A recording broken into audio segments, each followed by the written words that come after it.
Hello friends, last chapter में हमने देखा था कि योन ने कर दिया था अपने प्यार का इजहार और वो हायशिन को किस कर रहा था। अब इस चैप्टर की शुरुआत में हमें सीन शिफ्ट करके दिखाया जाता है। हम देखते हैं कि हायशिन का अंकल और योन की बॉस दोनों ही कहीं पर जा रहे होते हैं और अचानक से एक गली में आकर ये दोनों मिल जाते हैं। तब ये दोनों हैरानी से चिल्लाते हैं कि हाँ, तुम यहाँ पर। अब सबसे पहले मिस ओ के पूछने पर हायुन सिंह यानी कि हायशिन का अंकल जवाब देता है कि आज थोड़ा सा काम नहीं था, मेरी छुट्टी थी, इसीलिए मैंने थोड़ी देर के लिए बाहर घूमने निकल आया आसपास में कहीं। देखो, यहाँ से थोड़ी दूर पर ही मेरा स्टूडियो है। इसके बाद मिसो बताती है कि उनके कैफे में जो कॉफी मशीन है वो बार बार खराब हो जाती है, इसीलिए वो एक कॉफी मशीन के लिए ही आई थी और उसके अलावा कुछ और शॉपिंग भी करनी थी।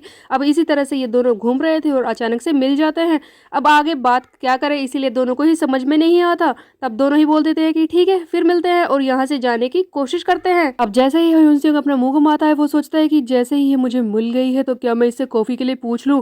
वैसे पिछली बार जो कुछ हमारे बीच में हुआ था उसके बाद थोड़ा सा अजीब हो जाएगा, चलो रहने ही देता हूँ। दूसरी तरफ मिसो के दिमाग में भी यही चल रहा होता है कि अब ये मुझे दिख ही गया है तो क्या मैं इससे कॉफी के लिए पूछ लूं, लेकिन थोड़ा सा अजीब तो लगेगा ही। वैसे मैं बोर भी हो रही हूँ, पूछूं या नहीं। दोनों ही ना ना और हाँ हाँ करते हुए फाइनली एक दूसरे से कॉफी के लिए पूछ ही लेते हैं। उसके बाद हमें कैफे का ही सीन दिखाया जाता है जहाँ पर ये दोनों बैठ जाते हैं। अब सबसे पहले ह्यून संग लाता है कॉफी, जिसे देखकर मिस ओ कहती है कि अरे मैंने क्या कर दिया, क्या मैं सचमुच इसके साथ आ गई कॉफी पीने। खैर ये कप कॉफी ही तो है, इस बात से क्या फर्क पड़ता है मैं इसके साथ कॉफी पीने आई या नहीं। वैसे देखा जाए तो टेक्निकली हम दोनों अब दोस्त हैं, एक कॉफी तो मैं इसके साथ पी ही सकती हूँ। चलो मिस ओ, खुद को शांत करो। दूसरी तरफ हम देखते हैं कि ह्यून सिंह के दिमाग में भी यही सारी बातें चल रही होती है कि वो इसके साथ कॉफी पीने के लिए कैसे आ गया। ये औरत, ये तो मुझसे निराश ही होगी, आखिरकार मैंने ऐसा कैसे कर दिया, मैं इसे कॉफी के लिए कैसे पूछ सकता हूँ। ये औरत तो मेरे टाइप की बिल्कुल है ही नहीं, आखिरकार मेरे टाइप की तो एक रॉक गाने पसंद करने वाली ही होगी ना। मुझे रॉक गाने कितने ज्यादा पसंद है और उन्हीं गानों को तो मैं गिटार पर बजाता हूँ। ऐसी कोई लड़की जो मेरे गाने सुने, जो हमेशा मेरी तारीफें करे और हमेशा मेरे साथ घूमना पसंद करे, वो मुझसे बोर ना हो,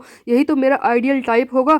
बट मैं इस औरत के साथ कॉफी पर आ गया, आखिरकार मैं ऐसा कैसे कर सकता हूँ। इसकी शक्ल देखो, इसे देखकर तो लगता ही नहीं है कि इसने कभी गाने भी सुने हैं। आखिरकार ये मेरा आइडियल टाइप तो हो ही नहीं सकती, पता नहीं मैं इसके साथ कहाँ फंस रहा हूँ। अब सोचते सोचते हायुन से हमको रियलाइज ही नहीं होता कि कब वो मुंह से आवाज निकालने लगा है और वो आराम से बोल रहा होता है कि क्या फर्क पड़ता है, मैं इसके साथ कॉफी पीने के लिए आ गया, आखिरकार ये कोई मेरी बंदी थोड़ी ना है। वैसे भी इसके लिए तो मैं कोई ऐसे ही राह चलता इंसान हूँ, कोई पड़ोसी या फिर कोई इससे भी ये बात कर लेती होगी। हाँ, बस इस बारे में ज्यादा मत सोच ह्यून सिंह, हम तो अपने आसपास के रहने वाले लोगों से भी बातें करते हैं, हमारे साथ जो काम करते हैं उनसे भी बात कर लेते हैं, बस इसके लिए भी मैं ऐसा ही हूँ। अब ये सारी बातें वो मुंह से बोल रहा होता है, तब मिस ओ ये सब बातें सुन लेती है। अब मिस ओ बोलती है कि तुम अपने आप ही क्या बड़बड़ा रहे हो। इस तरह से इन दोनों के बीच में एक ऑकवर्ड सिचुएशन बन जाती है। क्या लगता है ये दोनों एक साथ आएंगे दोस्तों। अब यहाँ से सीन को शिफ्ट कर दिया जाता है, फिर से हमें दिखाया जाता है योन और हायशिन को, जो अभी भी किस करने में लगे पड़े हैं। कुछ सेकंड किस करने के बाद फाइनली ये दोनों एक दूसरे से अलग होते हैं। तब हायशिन बोलती है कि वैसे तो आज गर्मी है, पर मुझे बहुत ही ज़्यादा गर्मी महसूस हो रही है। दोनों के बीच में एक हॉट माहौल क्रिएट हो चुका है। तब हम देखते हैं कि बंदा बहुत ही ज़्यादा कमीना है और निकालता है अपनी टी शर्ट।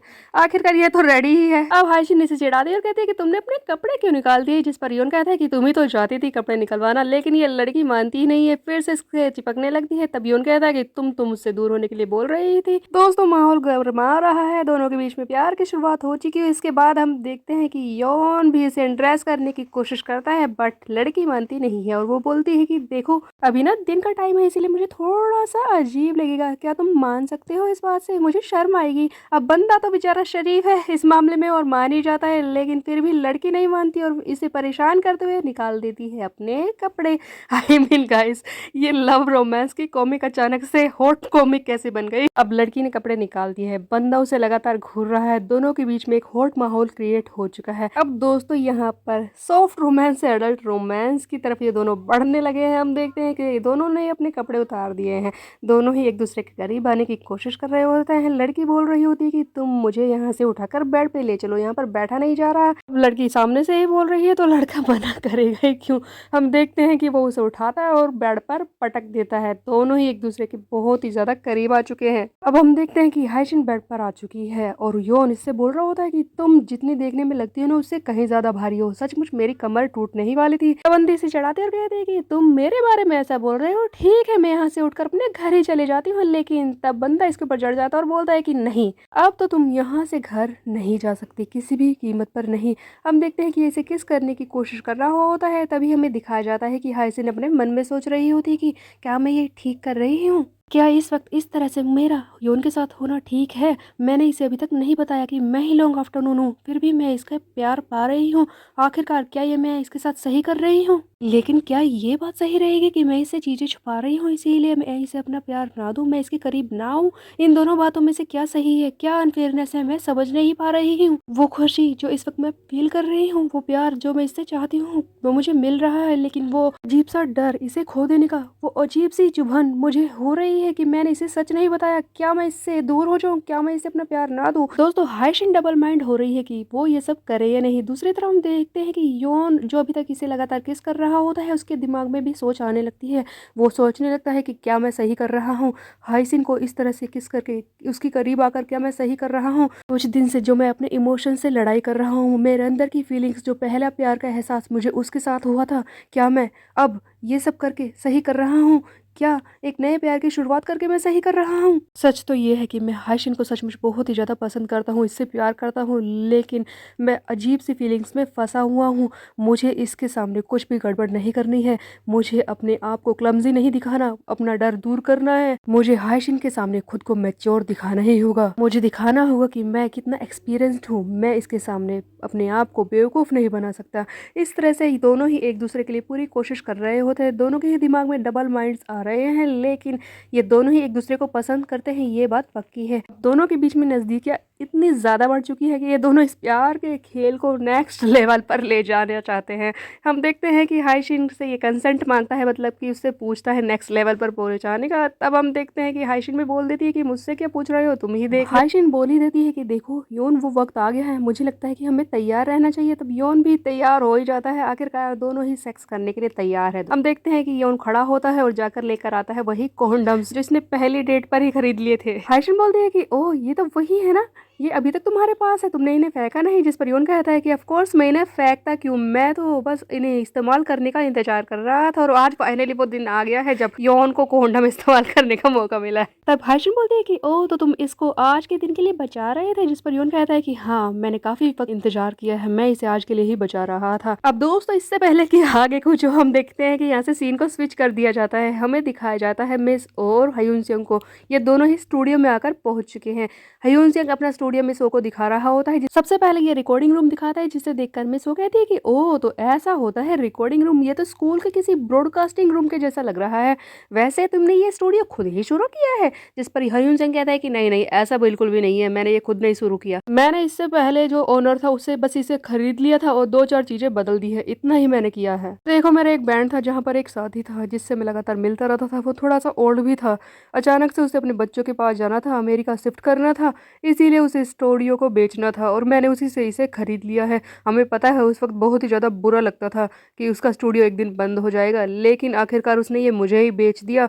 सस्ते दाम पर मिल रहा था तो मैंने भी खरीद लिया। सच बताओ तो उस वक्त तो उस बंदे ने मुझे बेवकूफ़ बनाया था, इस जगह को कोई खरीदना नहीं चाहता था, इसीलिए तो उसने सस्ते दाम पर बेचा, क्योंकि इससे ज़्यादा कमाई नहीं हो रही थी। लेकिन हाँ, जब से मैंने इसे खरीदा है तब से ये ठीक है। देखा जाए तो अब भी इससे ज़्यादा कमाई तो नहीं होती है, लेकिन हाँ, काम चल जाता है। जिसे सुनकर मिस वो कहती है कि ओह, तो ये कहानी है इसके पीछे, ठीक है, वैसे इतनी बुरी भी नहीं है। तब हयून सिंह मिस ओ से उनके कैफे के बारे में पूछता है, जिस पर मिस ओ कहती है कि सबसे पहले तो वो शुरुआत में अपने पेरेंट्स के साथ जाती थी कैफे में, मतलब कि पहले एक छोटी दुकान थी जो इसके माँ बाप मिलकर चलाते थे। इसके बाद छोटी मिस ओ जब बड़ी हुई तब इन्होंने लिया लोन, और उसके बाद उस पुरानी दुकान को एक नया दुकान बनाकर, यानी कि एक नया कैफे बनाकर उसे चलाने लगी। तब हयून सिंह कहता है कि तुम्हारे माँ बाप की जो दुकान थी तुमने उसे ऐसे ही क्यों नहीं रहने दिया? जिस पर मिस ओ बताती है कि देखो, वो दुकान काफ़ी ज़्यादा पुरानी हो चुकी थी, बहुत ही बेकार सी लगती थी, आसपास का एरिया भी ज़्यादा सही नहीं था, इसीलिए मैंने उसे थोड़ा सा बदलाव कर दिया और अब काफ़ी अच्छा लगता है वो कैफ़े। सच बताऊँ तो मैं ये भी नहीं दिखाना चाहती थी कि जो मैं हूँ वो सिर्फ अपने माँ बाप की वजह से हूँ।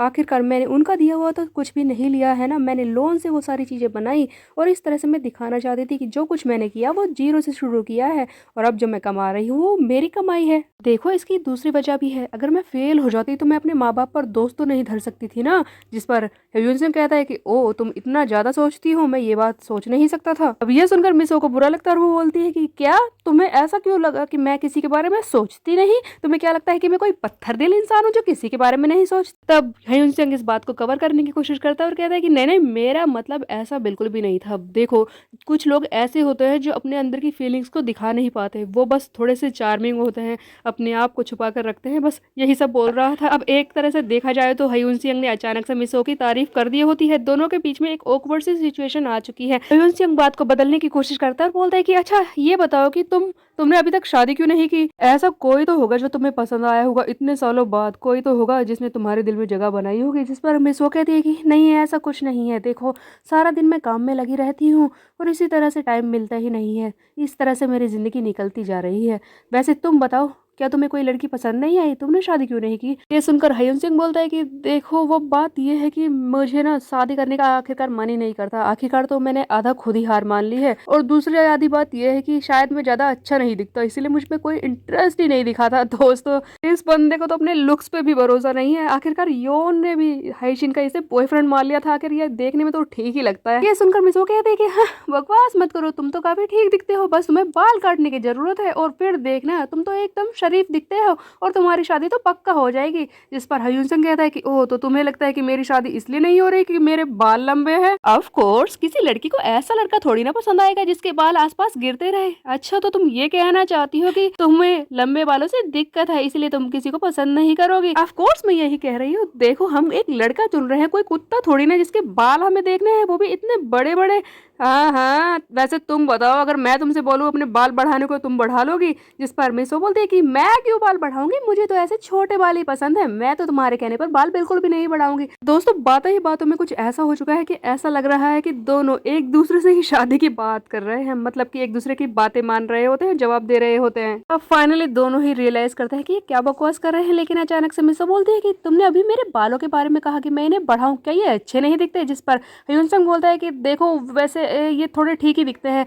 तब मिसो कहते हैं कि अरे तुम आधे मन से बोल रहे हो, सच सच बताओ। जिस पर हयून सिंह बोलते हैं कि देखो जब मैंने तुमने पहली बार देखा था ना तो मुझे किसी और की याद आई थी, वो एक फेमस रॉक स्टार है ना। तब अचानक से मिसो को रियलाइज होता है कि वो इस तरह की बातें कर ही क्यों रही है, आखिरकार वो किसी के ओपिनियन क्यों जान रही है अपने बालों के बारे में, वो भी इस आदमी का। मिसो थोड़ा सा शर्मिंदा सा फील करने लगती है और अपनी नजरें घुमा लेती है। तब हम देखते हैं कि मिसो दूसरी तरफ ध्यान देती है। टेबल पर एक डायरी पड़ी होती है जिस पर लिखा होता है आइडिया नोट। अब जैसे ही मिस ओ इस डायरी को उठाने की कोशिश करती है जो कि टेबल पर पड़ी है, तब हयून संग इसे देखकर चौंक कर कहता है कि हे इसे मत उठाओ, ये डायरी तो हाइशिन की है। वो इसी सीट पर बैठकर अपने गानों की रिहर्सल करती है और अपनी डायरी में लिखती है, इसीलिए तुम इसको हाथ मत लगाना।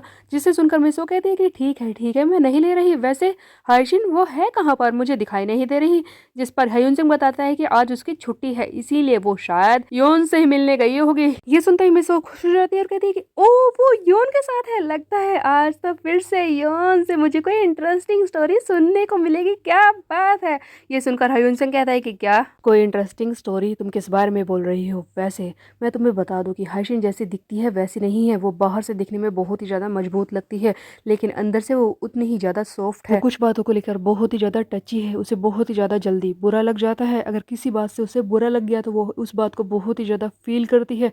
मैं चाहता हूँ कि योन उसे धोखा ना दे, उसे परेशान ना करे। अगर ऐसा है कि उसे कोई इंसान पसंद आ जाए तो वो उसके लिए कुछ भी कर सकती है, उसी के बारे में सोचती रहती है, उसी के बारे में चिंता करती है।